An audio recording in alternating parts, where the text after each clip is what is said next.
Hello friends, welcome back to your UPSC.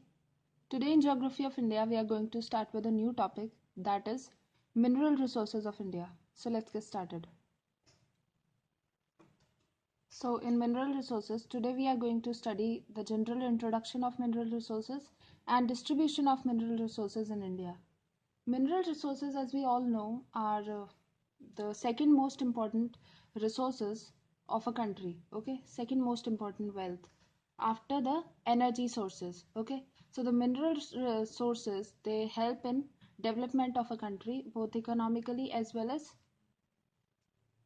technologically. Okay, now as we all know that minerals and mining is closely associated because minerals are extracted from the earth by the process of mining.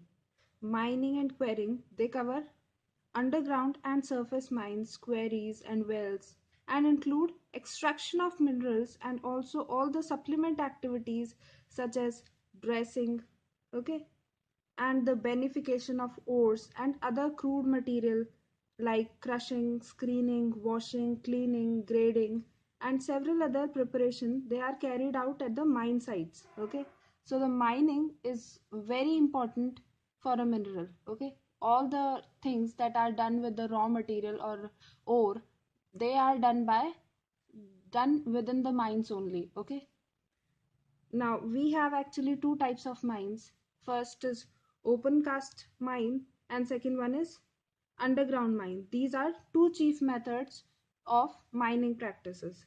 Okay, now in open cast mines we have more useful resources of minerals. Okay, they are found just below the surface, while in underground mining the mineral, they are found at greater depth. Okay, so in surface mining we actually dig wells, or we actually dig the platform. Okay, and here only we can find the mineral, while in underground mining we have to build a underground cave type structures so that we can mine. Okay, or we can extract the mineral. So this was the solid minerals, but if we look into extraction of oils and natural gas, so mining is done by drilling and pumping. Okay, so this is for liquid and gaseous minerals. Now talking about the mineral wealth of India, it actually endowed with rich variety of minerals. Okay, we have huge amount of minerals in India. Okay, because we have large size and diverse geological formation, and this formation, it has only helped us or favored India in providing wide variety of minerals. Okay, now if we look at the mineral resources, so estimatedly India has got nearly 100 minerals that are known. Okay, and that are produced and worked in India, and among them 30 are considered more important. Okay, so 30 are amongst the most important minerals of India. Now some of the mineral wealth in India, it is of that sort that it is not currently in use, but in future we have quite high possibility that they will be used and they will act as very important mineral resources. Okay, now country, if we see, it has abundant resources or reserves of coal, iron and mica, and adequate supplies of manganese ore, titanium, aluminium, raw material of refractories, okay, and limestone. But at the same time we are deficient in copper, lead and zinc. Okay, so we have some minerals but we are devoid of other minerals. So some of the minerals we are exporting and other minerals we are importing from other countries. Okay, now because of export of minerals, India actually earns a lot of foreign exchange by exporting these minerals such as iron ore, titanium, manganese, bauxite, granite and other minerals. Okay, so these are the main minerals that are exported, but at the same time I, as I told, we have to import some of the minerals like copper, silver, nickel, cobalt, zinc, lead, tin, mercury, limestone, platinum, graphite, and others. Okay, so like this, we have to import many of the minerals, and we also export many of the minerals. So that is a balance, and that is how a nation works. And that is why India is actually trying to build trade relations with other countries. Okay, no country in the world has the huge amount of resources, has abundant resources to satisfy all its need. Okay, so likewise India is not an exception. Okay, so India is also having some of the mineral resources. It is rich in some of the mineral resources while it is deficient in others, so we have to export some of the mineral resources while we have to import the others. Okay, now if you look at the distribution of minerals in, or the mineral belts in India, so they are about five uh, mineral belts in India. So the five mineral belts are namely the Northeastern Peninsula Belt, then we have Central Belt, then we have Southern Belt, Southwestern Belt, and lastly we have Northwestern Belt. So these are the important belts of India. But why have why we have these patches only? See, in India or in any country, as we all know that the resources that they are unevenly distributed. Okay, so because of this uneven distribution of resources, some areas they are quite rich in minerals while others are completely devoid of these valuable assets. Okay, and same thing goes like some areas have some kind of minerals, they are rich in some sort of minerals, but they are deficient in others. Okay, so this is the fact that we have this uneven distribution of minerals. So the first belt that we see is the Northeastern Peninsula Belt. So Northeastern Peninsula Belt, it covers the area of Chota Nagpur Plateau, Odisha Plateau in Jharkhand, and West Bengal and Odisha. Okay, so this is the whole area which is covered. Okay, now if we locate this area on the map, then we have like from here,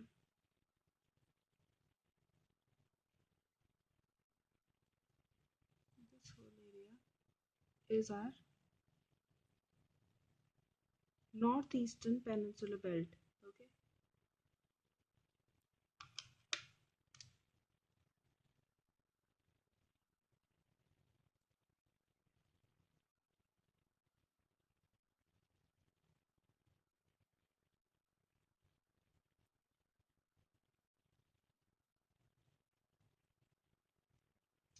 Now, if we look at this area is rich in coal, iron ore, manganese, mica, bauxite, copper, kyanite, chromite, beryl, apatite, etc. Okay, so this area is actually the richest mineral belt of India, and hence it is known as mineral heartland of India. Especially the Chota Nagpur Plateau, it is known as mineral heartland of India. Okay, and this region it has the mineral wealth in par excellence. Okay, now if we look at the percentage, so out of India's 100% kyanite, we have like most of the kyanite that is found in this area only. Okay, then 93% of the iron ore it is found in here only. Okay, then 84% of coal, 70% of chromite, then 70% of mica, then 50% of fire clay, 46% of asbestos, 45% of china clay, and 20% of limestone, as well as 10% of manganese is found in this area only. So we can see that how rich this area is. Okay, so this area is very rich in mineral resource. In fact, it is having the richest mineral resource in the India. Okay, in context of our country, it is having the richest mineral resources. Now the next belt that we have is our central belt.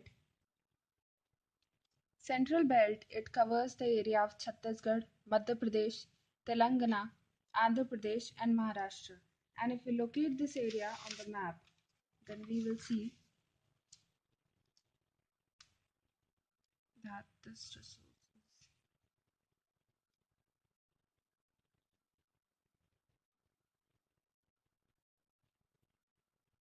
so this is the central belt. Okay, and this central belt, it is the second largest mineral belt, and it is having the largest deposit of manganese, bauxite, limestone, and marble, coal, gems. In gems we have, especially we have panna here, then we have mica, iron ore, etc. in this belt. Okay, so this belt is second most important belt, and a comprehensive geological survey is still not need to be done so that we can know about the mineral wealth in this belt. Okay, so this area is not fully excavated. We need to excavate more in this area. Then the next belt is our southern belt. Southern belt, it covers mostly the area of Karnataka plateau, extending over contiguous Tamil Nadu upland. Okay, so if we see, it is covering the area Karnataka plateau, most of the area of Karnataka plateau, and the Tamil Nadu upland. So this is our southern belt.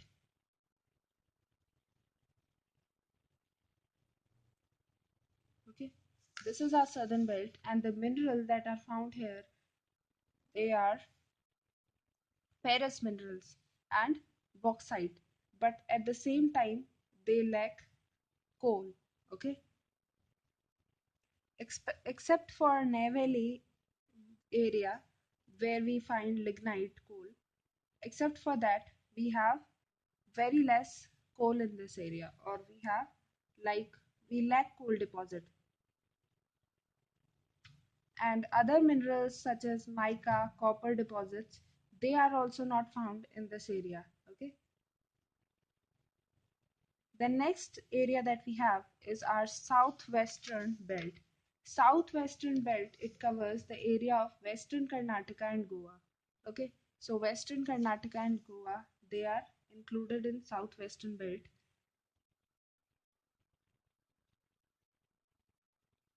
This is the area, it is known as southwestern belt. Now this area is rich in iron ore, granite and clay. Okay, so here we have iron ore, granite and clay. There is nothing much important. It is not as pronounced as the northeastern peninsular belt. The south ones, they are not as pronounced as that. Okay, lastly we have the northwestern belt. Northwestern belt, it covers the area of Aravali in Rajasthan, and adjoining part of Gujarat are also covered in it. So here we have Aravallis, okay, and the adjoining part of Gujarat, it is also covered in it. So it will go like this.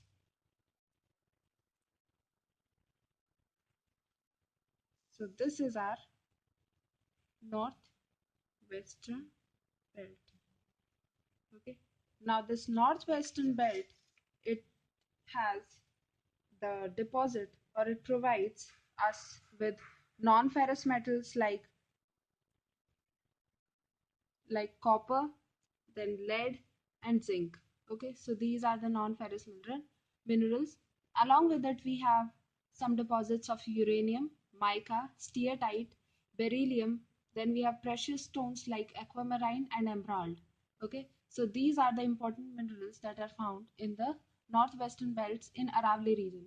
Now, if we look at Gujarat, Gujarat is actually becoming the important producer of petroleum, gypsum, manganese, salt, and bauxite. Okay, so these are the important minerals that are found in Gujarat.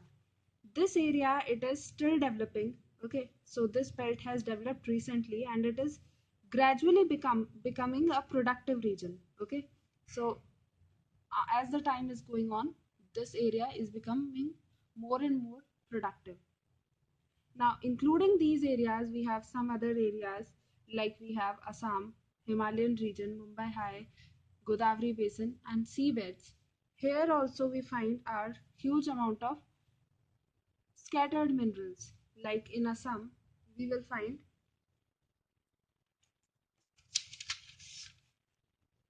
in Assam we will find petroleum reserves. So here we have,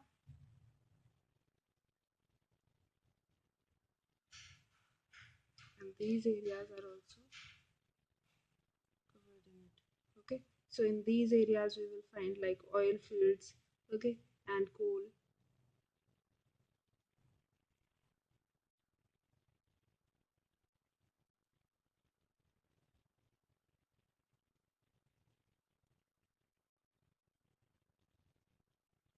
Okay. Then we have other region, that is Himalayan region. Himalayan region we have some deposits of coal, bauxite, copper, slate, etc.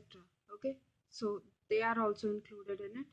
The next area that we have is Mumbai High and Godavari Basin. Mumbai High and Godavari Basin, as we all know, they have rich amount of oil reserves. Okay, so oil reserves and natural gas reserves, they are rich in this area. Okay, so here we have some of the, like most of our oil reserves and natural gas along with the Godavari basin. Now with the advancement of technology, we will see that the seabeds are also being exploited. Okay, so the, as we all know, as we have studied in the geomorphology and sorry oceanography, that continental shelves, okay, continental shelves, they have quite a large amount of mineral wealth. Okay, so continental shelves in India, they are actually being exploited to extract minerals, and there are great possibilities of obtaining large quantity of oil, natural gas, uranium, manganese, copper, zinc, lead, and other minerals from the sea. Okay, so the important minerals, they can also be extracted from the sea area. These are the major.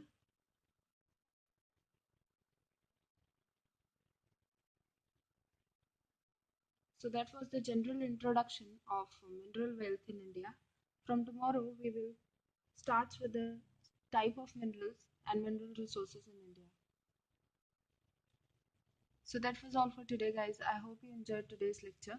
Let's meet in our next class. Till then, take care and have a nice day.